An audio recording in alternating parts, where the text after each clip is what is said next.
Hello everyone, welcome back to another class on competition galaxy. हम पढ़ रहे हैं क्लास 11th एनसीईआरटी का चैप्टर नंबर 8 जिसका नाम है cell the unit of life. Last lecture number 4 में हम लोगों ने माइटोकॉन्ड्रिया तक के टॉपिक को पूरा अच्छे से कवर कर लिया था। उसके बाद आज हम पढ़ेंगे अपना नेक्स्ट टॉपिक जिसका नाम है प्लास्टिड।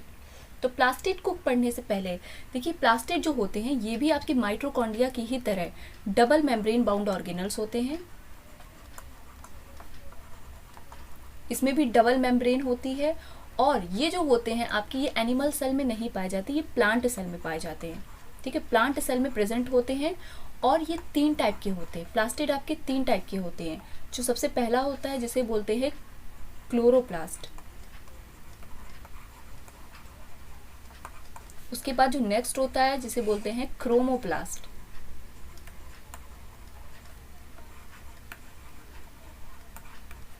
और जो थर्ड है आपका वो होता है leucoplast.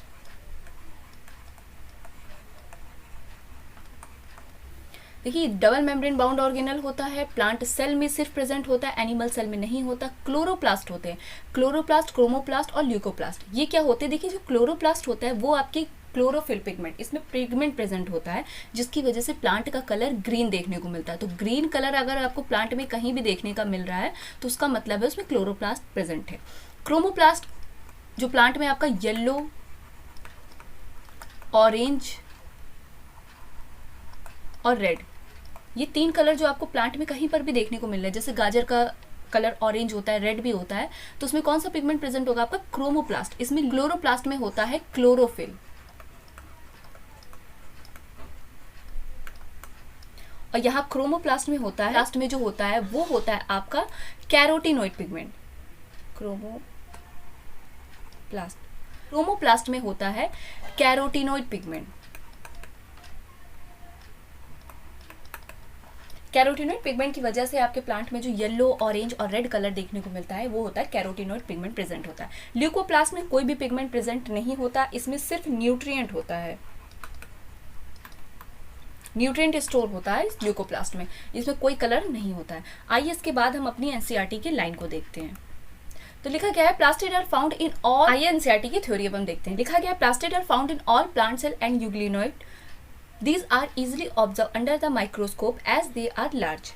They bear some specific pigment, thus imparting specific color on the plant. जैसे मैंने बताया था क्लोरोफिल में chlorophyll, they bear some specific pigment, thus imparting specific color on the plant. जैसे क्लोरोफिल पिगमेंट प्रेजेंट है तो ग्रीन कलर है, carotenoid pigment की वजह से आपका कौन सा कलर आता है? Yellow, orange and red.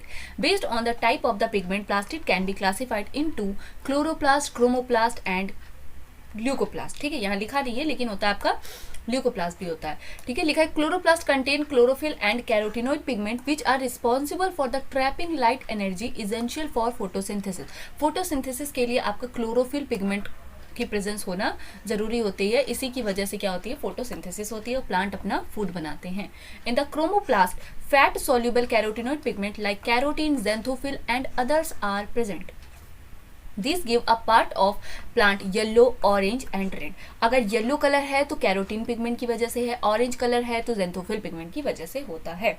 ठीक है, रेड कलर भी आपका ज़ेंथोफिल पिगमेंट की वजह से होता है, ऑरेंज कैरोटीन और येलो होता है carotenoid pigment. The leucoplasts are colorless plastid of varied shape and size with stored nutrient. Amyloplast store carbohydrate. देखिए, ल्यूकोप्लास्ट में ही कौन सा होता है? न्यूट्रिएंट स्टोर होता है। तो कौन कौन सा होता है? एमाइलोप्लास्ट नाम का होता है जिसे कार्बोहाइड्रेट स्टार्च के फॉर्म में स्टोर करता है, जैसे पोटैटो।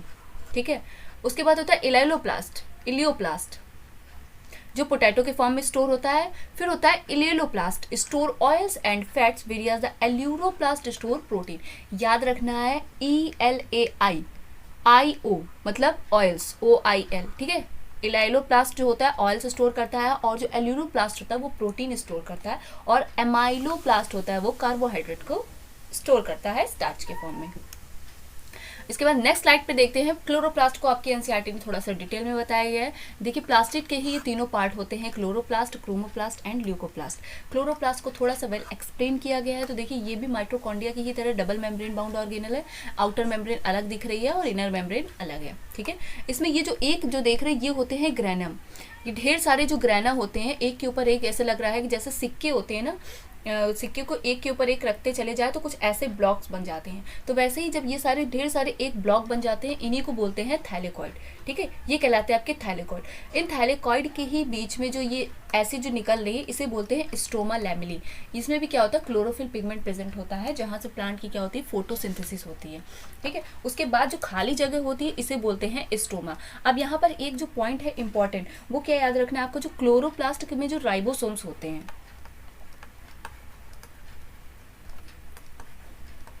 जो राइबोसोम्स होते हैं वो आपके दोनों में प्रेजेंट होते हैं। एक होता है स्मॉलर, होता है 70S टाइप का, जो स्मॉलर होता है वो होता है 70S, और जो आपका साइटोप्लाज्म में प्रेजेंट होता है वो होता है आपका 80S टाइप का। ठीक है, 70S 80S टाइप के राइबोसोम्स आपके क्लोरोप्लास्ट में प्रेजेंट होते हैं। ये पॉइंट थे इंपॉर्टेंट जो आपको इसमें याद रखने हैं। नेक्स्ट स्लाइड की ओर मूव करते हैं। प्लास्टिड के बारे में मैंने बता दिया जो आपके एनसीईआरटी में लिखा होता है। उसके बाद जो है राइबोसोम्स। राइबोसोम्स क्या होते हैं, ये आपके प्रोकैरियोटिक और यूकैरियोटिक दोनों की सेल में पाए जाते हैं। प्रोकैरियोटिक में आपका जो राइबोसोम्स होता है वो होता है आपका 70S टाइप का, और जो यूकैरियोटिक में होता है वो होता है 80S टाइप का। देखिए यहाँ पर लिखा हुआ है prokaryotic ribosomes are 70S and जो यूकैरियोटिक राइबोसोम्स आर 80S। अगर देखो यहाँ पर लिखा गया राइबोसोम्स को सबसे पहले किसने देखा, तो ribosomes are granular structure first observe under the electron microscope and dense particle by George Palade 1953। इनका सन याद रखना है, जॉर्ज पेलाडे 1953। ठीक है, 1953 में इन्होंने देखा था, राइबोसोम्स को बताया था। They are composed of a ribonucleic acid, RNA and protein, are not surrounded by any membrane. ये मेम्ब्रेन बाउंडलेस। जब मैंने प्रोकैरियोटिक सबसे लेक्चर नंबर 1 लिया था उसमें मैंने राइबोसोम्स के बारे में डिटेल बताया था आपको, वही बात यहाँ पर लिखी हुई है। जो प्रोकैरियोटिक में होते हैं वो 70S टाइप के होते हैं, यूकैरियोटिक वाले 80S। तो देखो यहाँ पर क्या है, 2 सब यूनिट 80S वाले कैसे मिलकर बनते हैं, 60S और 40S। यहाँ पर 60S और 40S मिलकर बनाते हैं 80S। ठीक, और जो 50S और जो होते हैं 30S, ये टोटल दोनों मिलकर बनाते हैं 70S। तो ये चीज़ें याद रखनी है आपको। प्रोकैरियोटिक में होते हैं आपके 70S वाले, तो ये 2 सब यूनिट से मिलकर बने होते हैं, एक होती है आपकी 50S और एक होती है 30S। और जो यूकैरियोटिक, ये यूकैरियोटिक वाले हैं, ये प्रोकैरियोटिक वाले हैं। तो यूकैरियोटिक वाले 60S 40S यूनिट से मिलकर बने होते हैं। मैंने बताया था उसमें S को स्वेडबर्ग यूनिट कहते हैं, स्वेडबर्ग यूनिट में ही इसको मेजर करते लिखा है। Ribosomes are the 50S 30S, here S is Svedberg unit, stand for the sedimentation coefficient. It is indirectly a measured of density and size. Density और size मतलब मैंने बताया था ना कि इसको अगर सेंट्रीफ्यूग मशीन में कस के अगर हम इसको घुमा देते हैं तो कौन सा राइबोसोम्स कितनी जल्दी स्पीड से नीचे की ओर गिर रहा है, तो वही कहलाता है उसकी कितनी स्पीड से गिर रहा है, उसे बोलते हैं स्वेडबर्ग यूनिट। जो जितना छोटा पार्टिकल होगा उतनी जल्दी नीचे आएगा, उतना टाइम लगेगा, जो हैवी होगा वो जल्दी नीचे आएगा। तो उसी के बेसिस पर तो ये 80S वाले जल्दी नीचे आ गए थे, 70S वाले उससे थोड़ा सा कम टाइम में आए थे। नेक्स्ट है साइटोस्केलेटन। साइटोस्केलेटन में क्या लिखा है, एन इलेबोरेट नेटवर्क। ये क्या करते हैं, सेल को एक मैकेनिकल सपोर्ट प्रोवाइड करते हैं, इसका एक मेन फंक्शन है मैकेनिकल सपोर्ट। साइटोस्केलेटन, स्केलेटन हम लोगों में भी जो साइटो हटा दो, स्केलेटन, स्केलेटन मतलब क्या होता है कि ढांचा, मतलब बॉडी को एक सपोर्ट प्रोवाइड करना, हम लोगों का स्केलेटल सिस्टम सपोर्ट प्रोवाइड करता है। वैसे साइटो मतलब सेल की बात हो रही है, तो साइटोस्केलेटन मतलब हो गया सेल को मैकेनिकल सपोर्ट। ठीक है, मैकेनिकल सपोर्ट प्रोवाइड करते हैं। तो यहाँ लिखा गया N elaborate network of filamentous proteinaceous structure consisting of microtubules, microfilament and intermediate filament present in cytoplasm is collectively referred to as the cytoskeleton. cytoskeleton किससे किससे मिलकर बना होता है ये याद रखना है, microtubule, microfilament and intermediate filaments. The cytoskeleton is a cell are involved in a many functions such as mechanical support, motility, maintenance of the shape of the cell. ठीक है, नेक्स्ट है cilia and flagella. Cilia and flagella मैंने जब bacteria पढ़ाया था आपको, जब prokaryotic cell, उसमें फ्लैजिला और सिलिया के बारे में बताया था। तो जो फ्लैजिला होते हैं वो बैक्टीरिया में क्या करते हैं, मोटेलिटी प्रोवाइड करते हैं। अगर प्रेजेंट है फ्लैजिला तो बैक्टीरिया मूव करेगा, अगर नहीं है तो वो नॉन मोटाइल कहलाएगा। तो यहाँ पर देखिए सिलिया को ही जो ऐसे एक फिलामेंटस स्ट्रक्चर देखा था ऐसे, और कुछ ऐसे बैक्टीरिया के ऊपर ये बैक्टीरिया बना, यहाँ पर ऐसे लंबे लंबे, इन्हें बोल रहे थे फ्लैजिला। ठीक है, और कुछ जो थोड़े से छोटे थे इन्हें बोले थे सिलिया, ठीक है। तो सिलिया और फ्लैजिला में ही क्या है, उसको कट कर दिया गया, मतलब ये एक पार्ट को यहाँ से कट करके उसको सीधा देखा जा रहा है माइक्रोस्कोप के थ्रू। तो यहाँ पर कैसे दिख रहा है, देखिए, सिलिया को सिंगुलर में बोलते हैं सिलियम, फ्लैजिला को flagellum. Are hair like outgrowth of the cell membrane, देखिए हेयर लाइक आउटग्रोथ है बैक्टीरिया के ऊपर। सिलिया आर स्मॉल स्ट्रक्चर, ये छोटे होते हैं फ्लैजिला से बड़े, फ्लैजिला बड़ा होता है, सिलिया छोटा होता है। तो small structure which work like oars causing the movement of either the cell or the surrounding fluid, fluid के मतलब जहाँ पर भी फ्लूइड है तो उसमें क्या उसको मूव करना है, तो ये सिलिया फ्लैजिला क्या करते हैं, मोटेलिटी प्रोवाइड करते हैं। Flagella are comparatively longer and responsible for cell movement, flagella ही सेल मूव कराते हैं। The prokaryotic bacteria also possess flagella but those are structurally different from that of eukaryotic flagella. Next slide पे move करते हैं। An electron microscopic study of a cilium or flagellum show that they are covered with plasma membrane, plasma membrane के through ये covered होते हैं। Their core called the axoneme, axoneme बोलते हैं, possess a number of microtubule running parallel to the long axis. यहाँ पर diagram में अगर आप देखोगे तो ये जो है ये प्लाज्मा मेम्ब्रेन है, ठीक है। प्लाज्मा मेम्ब्रेन के अंदर है पेरिफेरल माइक्रोट्यूब्यूल्स डबलेट्स, दो दो एक साथ होते हैं, जैसे यहाँ पर ये दो है एक साथ, ये दो हैं एक साथ, ठीक है। इसी को बोलते हैं इंटर डबलेट ब्रिज, और इन्हीं दोनों के बीच में एक होता है इंटर डबलेट ब्रिज। ये दो फ्लैजिला देख रहे हैं, ये है, इन्हीं के बीच में ये जो ब्रिज बना हुआ है इसे बोलते हैं इंटर डबलेट ब्रिज। और एक होता है सेंट्रल माइक्रोट्यूब्यूल, सेंट्रल पर कितने होते हैं, ये दो होते हैं सेंट्रल पर, याद रखना दो होते हैं माइक्रोट्यूब्यूल। वही बात यहाँ पर लिखी हुई है, doublets radially arrange peripheral microtubule and a pair of centrally located microtubule. ये जो पेयर है ये सेंटर पर है, तो centrally located microtubules. Such an arrangement of axonemal microtubules is referred to as the 9+2 array। 9+2 arrangement होता है, ये देखिए यहाँ पर, ये जो काउंट करेंगे टोटल तो यहाँ कितने हो गए 1 2 3 4 5 6 7 8 9, यहाँ पर टोटल होते हैं 9, 1 2 3 4 5 6 7 8 9। अगर हम सबको काउंट करेंगे तो यहाँ टोटल हो जाएंगे 18, लेकिन पेयर में काउंट कर रहे हैं इसलिए यहाँ हो जाएगा 9 पेयर और यहाँ पर क्या हो गया 2, ठीक है। तो इसलिए बोला गया इसको 9+2 arrangement. The central tubule are connected by bridge and is also enclosed by a central sheet, ठीक है, which is connected to one of the tubules of each peripheral doublets by the radial spoke। यहाँ पे क्या होता है, peripheral मतलब एक दूसरे के साथ ही बिल्कुल, ठीक है, एक दूसरे से बिल्कुल अटैच हो गए, मतलब ओवरलैप कर रहे हैं थोड़ा, इसीलिए लिखा पेरिफेरल माइक्रोट्यूब्यूल्स डबलेट्स, इनको बोलते हैं पेरिफेरल, मतलब ऐसे और ऐसे दोनों का आपस में अरेंजमेंट है, इसको बोलते हैं peripheral microtubules. Thus there are 9 radial spoke and जो एक होता है वो जो दो होते हैं वो सेंटर पर होते हैं, 9 कहाँ होते हैं, रेडियस पर होते हैं। The peripheral doublets are also interconnected by linker, both the cilium and flagellum emerge from centriole like structure called basal bodies. ये क्या करते हैं, बेसल बॉडी बनाते हैं।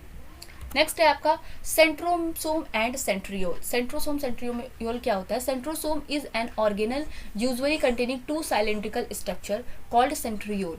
दे are surrounded by amorphous pericentriolar material.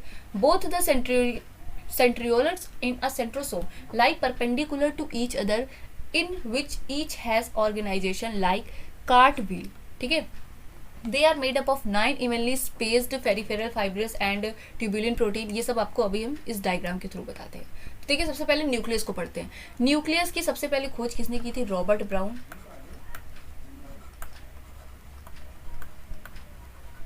Robert Brown, जब आप cell the unit of life का सबसे पहला चैप्टर पहला पेज पढ़ते हो वहां पर भी इनका डिस्कशन किया गया है। रॉबर्ट ब्राउन ने सबसे पहले न्यूक्लियस देखा था और सन याद रखना 1831 में, ठीक है, इन्होंने देखा था और इन्होंने न्यूक्लियस की स्टेनिंग की थी। स्टेनिंग की थी एक बेसिक डाई के फॉर्म में और फिर उसके बाद इन्होंने इसको नाम दे दिया था क्रोमैटिन, ठीक है, क्रोमैटिन नाम दिया था, किसने दिया था, फ्लेमिंग ने।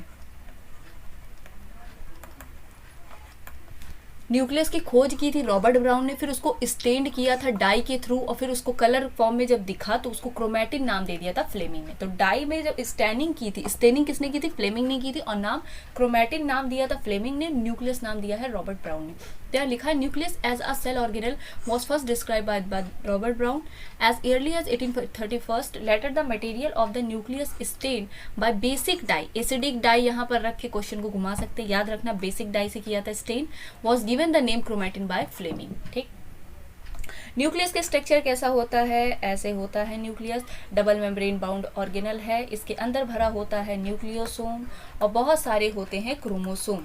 ठीक है, क्रोमोसोम ही कंटेन करते हैं जेनेटिक मटेरियल को, और इन दोनों मेम्ब्रेन के बीच में होता है आपका न्यूक्लियोप्लाज्म। ठीक है, इन दोनों मेम्ब्रेन के बीच में अगर हम बात करें, जो न्यूक्लियस है डबल मेम्ब्रेन बाउंड ऑर्गेनल है, तो दो मेम्ब्रेन के बीच का जो आपका डायामीटर कितना होता है 10 to 50। ठीक है, 10 to 50 नैनोमीटर होता है, और इसके बीच में जो होता है इसे बोलते हैं पेरीन्यूक्लियर स्पेस, इसी को बोलते हैं पेरीन्यूक्लियर स्पेस।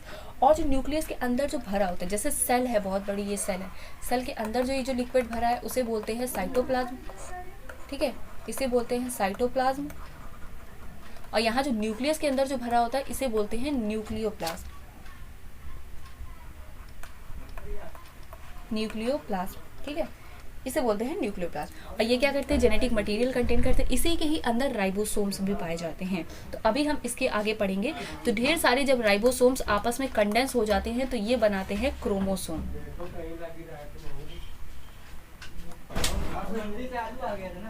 ठीक है, यहाँ क्रोमोसोम बनाते हैं, यहाँ पर होता है इसके क्रोमैटिन, जिसे बोलते हैं काइनेटोकोर। ये होता है काइनेटोकोर। यही ढेर सारे जब क्रोमोसोम राइबोसोम कंडेंस होके बना लेते हैं क्रोमोसोम, और यही क्रोमोसोम आगे चल के आपकी बनाते हैं जेनेटिक इन्फॉर्मेशन। डीएनए बनता है, फिर डीएनए से आरएनए बनता है, आरएनए से बनता है प्रोटीन। नेक्स्ट में हम आते हैं, दिखा है type of chromosomes based on the position of the centromere. देखो, ये जो मैंने बताया है आपको, ये होता है आपका काइनेटोकोर, इसी को बोलते हैं सेंट्रोमियर। ठीक है, दो क्रोमोसोम के बीच में, इसलिए काइनेटोकोर बोल रहा है। एक क्रोमोसोम, जैसे ये है आपका क्रोमोसोम, ठीक है, यहाँ पे बीच में जो ये डॉटेड स्ट्रक्चर देखने को मिल रहा है, नॉट दिख रही है, इसी को बोलते हैं सेंट्रोमियर। तो इस नॉट के ही अकॉर्डिंग क्रोमोसोम को डिवाइड किया गया है 4 भागों में। देखिए, ये जो सबसे पहला वाला है ये है आपका मेटासेंट्रिक,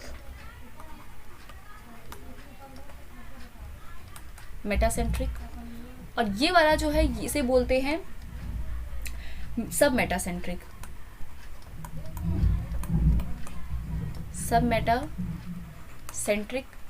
और ये वाला होता है, इसे बोलते हैं एक्रोसेंट्रिक।